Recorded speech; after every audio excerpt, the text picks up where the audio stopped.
The plays, you can see that zone that's been set there by Kes. That is probably the best offensive move we've seen from Benny's. It does take number 12 some time, though, for him to settle. I've been watching both teams in earlier games. What we would have seen. And just like that, Kes opens the scoring. So you take the early shot. Maybe your guys are in position to contest for the rebound. But the wisest thing to do would be to size up your position first and then take the best shot possible. See, for me, that is better because it's good ball rotation. They do have shooters. They're in the block where they're supposed to be, right in the pocket. That's what I want to see. And I mean, there's one thing the big man from Kes did. They was set the screen, and that often doesn't get put on the score sheet or anything. But that is a crucial play because it gets a shooter open. Sprint them around so you know everyone's picking up one each, that kind of thing. You don't want the same player getting into foul trouble or the same one player being extremely aggressive. And as you say that, St. Benedict, Joshi hits a deep three to tie the game. And this is what finals are made of, ladies and gentlemen. Download the Super Sports Schools app and encourage other people to be watching these games. 5-all and a foul is called. Let's see how this game goes as we have free throws there on the line, and that is number 8 from Kes, looking to get a rebound there. And Kes makes good on that free throw to take a slight 1-point lead. Number 33, a key player from King Edwards, comes out, and that is Masedi Umbangoe. We have a sub there, and it might be matched now physically as Kes make that shot, and that is number 7 from St. Benedict. They don't seem to have a plan here. They can't get inside and then find themselves giving off-balance shots really outside the key and nothing landing. Lots of air balls that we've seen. He sized up his defender there. Different body language that we're seeing from the two teams. Conditioning is everything. Going to play in Mandeville at a moment's notice and returning to St. David's, it takes a toll, but these guys are up to the challenge.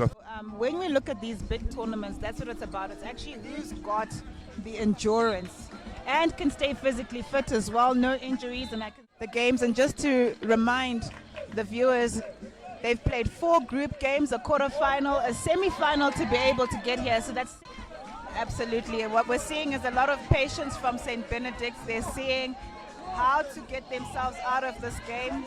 Great rebound there from number 33, who took a break there, Masedi Umbangoe.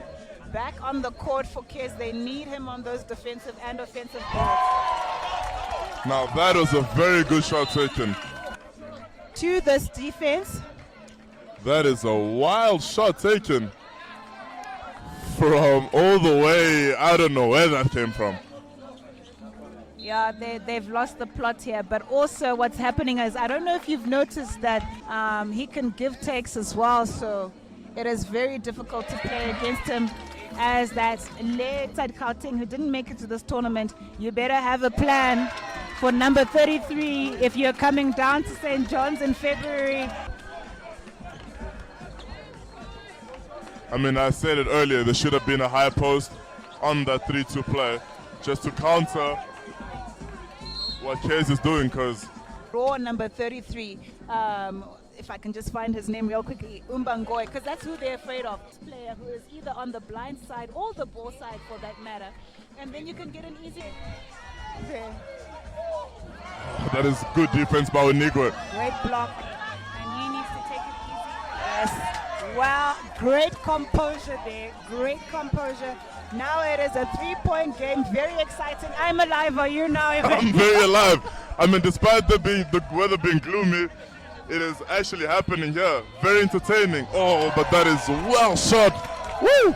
So I would be concerned here if I was Coach Miguel. The first thing we do when a shot goes up is box out. We don't jump up for the rebound. You find a body and you put your body on it. And unfortunately, we've seen this in many of the games this weekend where... Oh my God! Did you see that? A 2-point game, 2.9 seconds left on the clock. 1 point game. Now 1 point. And it's but I don't even know if the 6 minutes of running time will be enough because the rain is coming down. It is coming down. And as I said to you, so here's what is going to happen really, and I think both teams will be looking for this. It is, and great call there, as number 7 from Benny's picks up a foul. They're going to the line and they might be able to pick up a point there. And they tie the game just like that. The game. That's the third foul on Tim Funny. The pendulum swings. Now Benny's is up 1. Now looking to move the ball around. 3-point shot. Number 1 takes that defensive rebound and looking for a transition there, but of course possession is lost, and number 33 looking to work hard immediately, and 2 points scored. And of course King Edward go ahead there, making sure that they are now 1 minute ahead. 25-24, shot clock 3:10. This game, everything to play for here. Benny's moving the ball around, looking for the best shot there, looking for Enigwe, and a 3-point shot taken, and it sinks. And again the lead changes. Coach Miguel from St. Benedict's contesting that he should really focus on the next possession, get his players locked in on that defense that they will need.